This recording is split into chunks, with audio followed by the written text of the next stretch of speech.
کہ اللہ کے نبی سرکار تو عالم صلی اللہ علیہ وسلم عید الفطر کے دن اپنے گھر سے تیار ہو کر کے عیدگاہ کی جانب چل پڑے. راستے میں دیکھے کہ کچھ بچے عید کی خوشی میں مسرور ہیں, کھیل رہے ہیں, جھوم رہے ہیں. کچھ دور اور آگے نکلے تو دیکھتے ہیں کہ ایک بچہ ایسا ہے جو ایک دم پھٹے پرانے کپڑے میں ہے اور صورت ایک دم بگڑی سی ہے, بال بکھرا سا ہے, کوئی پوچھنے والا نہیں, اور بیٹھ کر کے وہ رو رہا ہے. اللہ کے نبی سرکار دو عالم صلی اللہ علیہ وسلم اس بچے کے پاس جا کر پوچھتے ہیں کہ اے بچہ, آج عید الفطر کا دن ہے, آج خوشی کا دن ہے, لیکن آج تم رو کیوں رہے ہو؟ تم نے اچھا لباس کیوں نہیں پہنا؟ تم نے تیاری کیوں نہیں کی؟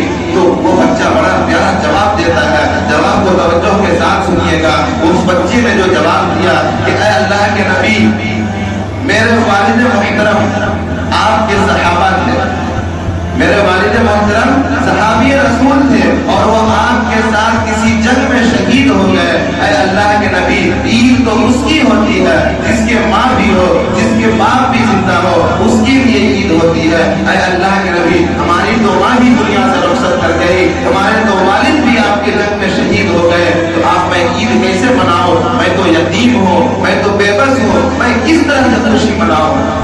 اس باتوں کو سننے کے بعد اللہ کے نبی سرکار دو عالم صلی اللہ علیہ وسلم کی آنکھوں میں آنسو بھر آئے, اور اللہ کے نبی نے اس بچے کو کے ہاتھ کو پکڑا اور عیدگاہ کی طرف پھر نہیں گئے, اپنے سفر کو پھر موڑا اور واپس اپنے گھر کی طرف تشریف لائے. اپنے گھر پر آنے کے بعد حضرت عائشہ صدیقہ رضی اللہ تعالی عنہا کے حجرے میں داخل ہوتے ہیں اور فرماتے ہیں, اے عائشہ, اس بچے کو تیار کرو, اس بچے کو نہلاؤ, اسے کھانا کھلاؤ, اچھا لباس اسے پہناؤ, اور اس بچے کو آج میں اپنے ساتھ عیدگاہ لے کر کے جاؤں گا. لہذا حضرت عائشہ صدیقہ رضی اللہ تعالی عنہا حکم مانتے ہوئے اس بچے کو تیار کرتی ہے, اس بچے کو اچھے سے اچھے لباس پہناتی ہے, نہلا دھلا کر کے بالکل تیار کرتی ہے.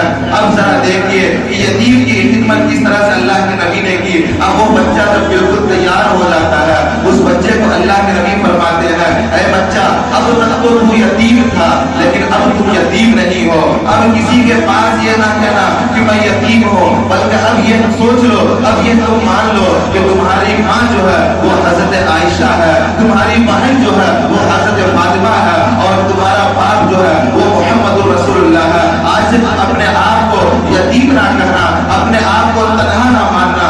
اب وہ بچہ جب تیار ہوا, اب اللہ کے نبی اس بچے کو انگلی پکڑ کر نہیں لے جا رہے ہیں, بلکہ اللہ اکبر, اس بچے کو اللہ کے نبی اپنے کاندھے مبارک پر بیٹھائے اور بیٹھا کر عیدگاہ کی جانب رخصت ہو گئے. اب ذرا سوچئے کہ وہ عالم کیا ہوگا, وہ فکری لمحہ کیا ہوگا کہ وہ یتیم بچہ اس کے پر سوار ہے, اللہ کے نبی کے کندھے مبارک پر سوار ہے.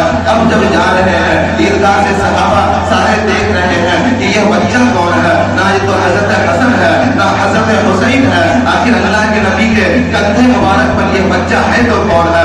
اب جب عیدگاہ تشریف لے گئے, بچوں نے پوچھا, اے بچہ ہو کون؟ تو وہ بچہ بڑا پیارا جواب دیتا ہے کہ اے میرے بھائی, میں وہی بچہ ہوں جب تم لوگ گلی میں مسرور تھے, عید کی خوشیاں منا رہے تھے, میں رو رہا تھا, اس لیے میں رو رہا تھا کہ اس وقت میں یتیم تھا, میرے پاس کوئی نہیں تھا, لیکن اب میں یتیم نہیں ہوں. اب میری ماں کا نام حضرت عائشہ ہے, میری بہن کا نام حضرت فاطمہ الزہرا ہے, اور میرے باپ کا نام محمد رسول اللہ صلی اللہ علیہ وسلم ہے. اس کے بعد اللہ کے نبی اس کو عید الفطر کی نماز ادا کرنے کے بعد پھر اپنے کاندھے پر بیٹھا کر گھر لاتے ہیں, اس کی پرورش کرتے ہیں. تو اللہ کے نبی نے اپنی امتوں کو یہ سبق سکھایا, یہ سبق دیا کہ عید الفطر جب آئے تو صرف آپس میں عید الفطر کی خوشی منا کر نہ رہ جانا, بلکہ جو غریب ہو رہا ہے, جو یتیم ہے, ان کی بھی خیال کیا کرو, ان کی بھی دیکھ ریکھ کیا کرو. کہیں ایسا نہ ہو کہ آپ اپنی عید الفطر میں خوش ہو کر مگن ہو کر رہ جائیں, آپ کے آس پڑوس میں, آپ کے محلے میں کہیں ایسے لوگ ہوں جو عید کی خوشی کے لیے ترس رہے ہوں, ان کے پاس سے بہتر کرنے کو کپڑے نہیں ہو, ان کے پاس کھانے کے لیے کچھ اچھی چیز نہیں ہو, تو یقین مانیے یہ عید آپ کی عید نہیں.